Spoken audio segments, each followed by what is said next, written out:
Hello, welcome back to the You at Your Best podcast. I'm your host, Morgan. So, I actually forgot to record an intro for this episode. I kind of just got into it without thinking. So, for this episode, I talk about two main things, and I kind of get a little bit off topic, but then it all kind of combines together really well. So, I start off by talking about creating and how we as humans really struggle to create because of societal expectations. And then I get more into taking care of yourself and putting yourself first despite societal expectations. So this episode is really about societal expectations and rejecting them. So let's just go ahead and get into the episode. I really hope you guys enjoyed this one because I know that I did. So I think I really want to talk about how a lot of the time whenever we find something that we really enjoy and that is really so fulfilling for us, we can sometimes ruin it by overthinking or putting so much pressure on ourselves to be a certain way. And I think the reason why so many people don't go for the things that they want to do is for this reason, because they'll think about it and they'll love thinking about it. They'll love fantasizing about it, but then the second they start it, all of a sudden there's so much pressure for it to be perfect and for things to work out a certain way that they have a really hard time going through with it or keeping up with it. And I've been so guilty of this in the past. I have restarted my podcast so many times because I kept on doubting myself, and I would think of so many ideas and I would be so excited, and then all of a sudden it would just be this thing that just added stress to my life whenever it was meant to put more fulfillment into my life. And I didn't really know how to keep my podcast as something that is sacred to me and something that is so fulfilling for my soul, because I didn't have the skills. So for this episode, I really want to just kind of talk about how to do that and how to get into a place to where it's so easy for you to just continue creating and doing what you love. I feel like as humans, creating is the most important thing that we can do. It's the most fulfilling thing that a human being can do in life. And I know some people say that they're just not creative, but I truly believe that all of us are. I truly believe that all of us have a purpose, but the effects of living in such a quick-paced society is that we often struggle to be ourselves and to truly do what our soul wants us to do, because we are pushed out of our bodies. We are constantly working, going to jobs that drain us emotionally and physically, being around people who constantly push themselves and do so much, being around people who only worry about making money and who overwork themselves to the point to where they're so exhausted, but they don't care because at least they have the money. And we live in a society where it's so normal to constantly be going and no one ever slows down. And I think that's why we have kind of become people who don't really create. Because I feel like in the past, people created so much more. There were people who were finding things, and average people were discovering so many amazing things. And now the average person is overworked, overtired, and exhausted. I feel like as a society, we really need to start just creating and doing what we love. I feel like so many of us really struggle to connect with ourselves. And whenever we're not connected to ourselves, we don't have a way of figuring out what we bring to the world. Because I truly believe that every single human has something to bring to the world, but so many of us have no idea what that is. And it's not our fault at all, because we are so trained by society to kind of give and give and give to everyone else and everything else around us instead of giving to ourselves. But what we're not taught is that the more we give to ourselves, the more we are able to give to others, and in a more authentic way. A lot of the time we will give to other people and constantly do so much for other people, but we're not doing it because we want to. We're doing it because we feel like we have to. We feel obligated to do it. We feel like it makes us a good person. But what makes you a good person is always putting yourself first, saying no whenever someone wants you to do something that you are not okay with doing, and instead taking the time to do what you want to do, taking the time to do what fills your cup first. And whenever we fill our own cups first, we often are so much better at giving to others from a more authentic place, because we're not going to really enjoy giving to others if we're just doing it out of obligation. And that can even create resentment towards that person. And that's not fair to them, because I'm sure if someone asking us to do something knew that we were doing it, even though we are so exhausted and just need a break, and we resent them for it, I'm sure they would not want us to be helping them. I'm sure you would not want someone to help you if you know that they're just going to turn around and resent you for it. So instead, what we should be doing is saying no more.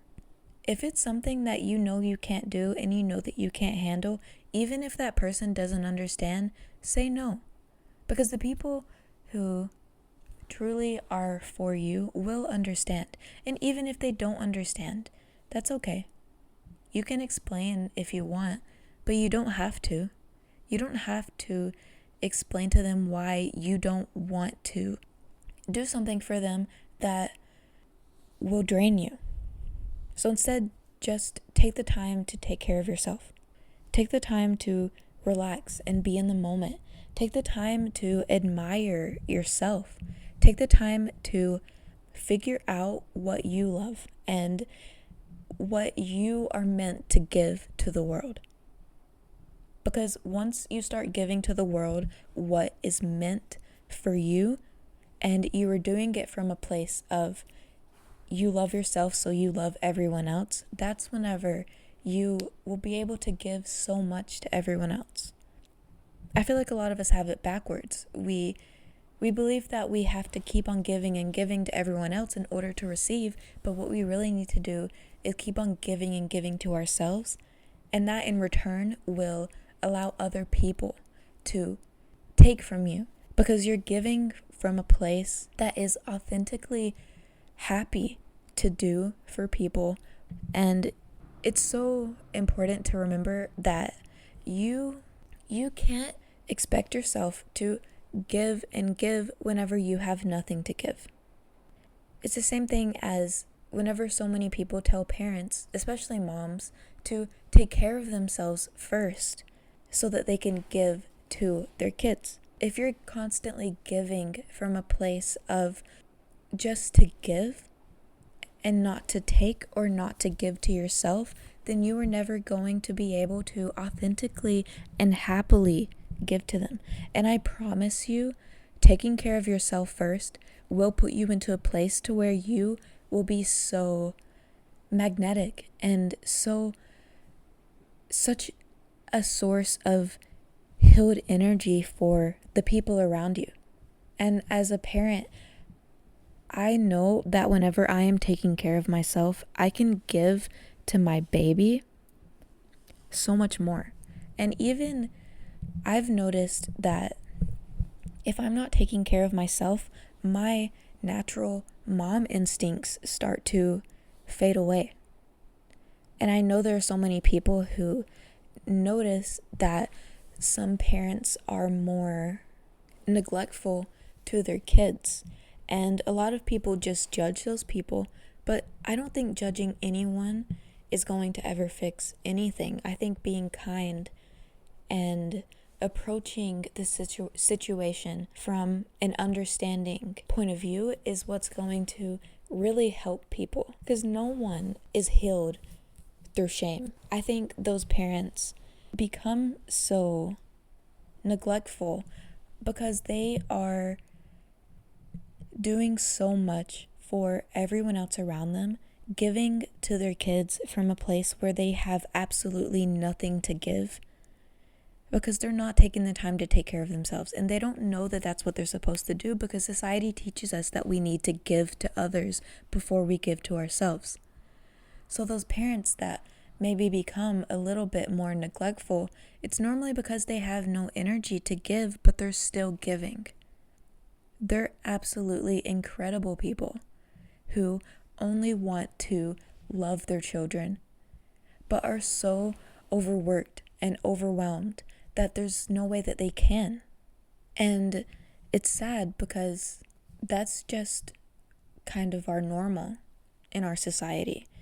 You're deemed as a good mom if you're constantly giving to your kids and not taking time for yourself. Like, dads, they can take time to take care of themselves and they're still praised if they're just involved.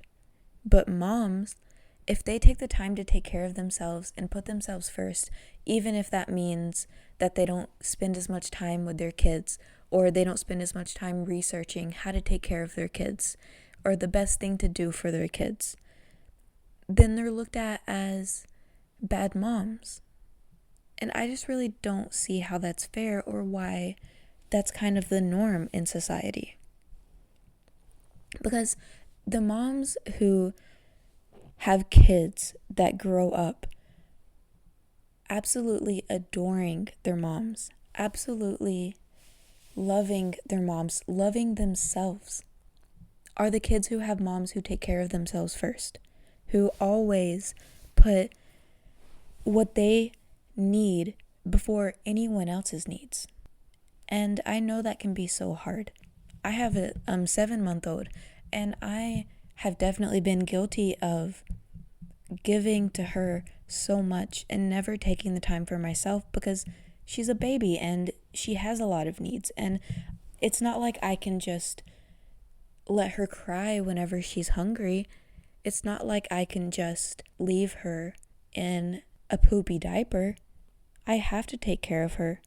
And those are things that are like non-negotiable that I have to do.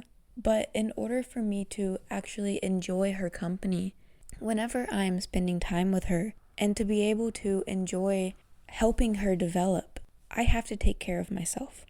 And that's what you need to start doing. Whatever you need to do. And I know sometimes we are so disconnected with ourselves that we don't even know what we need. And it takes a while to figure out what it is that you need and to learn yourself. But the more you listen to yourself, the more you really allow yourself to have desires, no matter how crazy they seem, the more you will understand yourself and your wants and your needs so much more. You will understand how to take care of yourself. You will understand what self-care habits you need.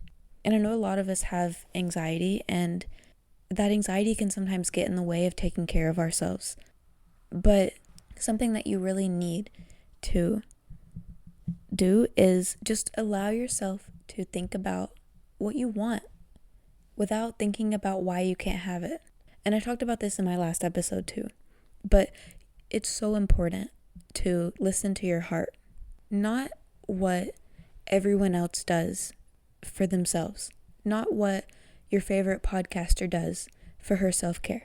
And yeah, hearing other people's examples of self-care can really help get your brain rolling, and it can really help you figure out what it is that works for you, and it can give you some ideas. So listen to those ideas, but also don't do what someone else is doing just because they say that it works for them. if someone says that going for a drive is self-care for them, but you don't like driving, then maybe don't do that thing. So maybe you don't like driving, but you like sitting outside in the sun. So sit outside in the sun. Do absolutely nothing. And if you have a baby, you can take care of your baby's immediate needs and then go do what it is that you want to do. You don't have to sit with your baby every second of every day, just helping them progress, because your baby being alone, that is also so important for their progress. And they need alone time. So as long as you're taking care of your baby's immediate needs, take care of yourself first. So if your baby wakes up early in the morning and needs a bottle and needs a diaper change, give your baby their bottle, change their diaper, love on them if you want to, and then lay them down in their playpen and let them play. Let them explore everything that's around them and do whatever you want to do. If you want to go outside and sit in the sun, take your baby outside with you. Find a place where they're safe and where you can still see them, and do what makes you happy. If you want to lay down in the floor and just lay there, do it. You don't have to constantly be watching your baby every single second, or even your kids as they get older. I know sometimes toddlers or younger kids will come up to you and want you to do something for them. Just tell them that you can't in the moment, but you will. Maybe don't say it from a place of resentment, because all they're doing is asking for your love. But maybe just say, right now mommy is taking care of herself, but whenever I'm done we can play. And just leave that boundary. They may even have a tantrum over it, but that's okay. You still take care of yourself first. Okay, I am really proud of this episode, and I feel so relaxed and just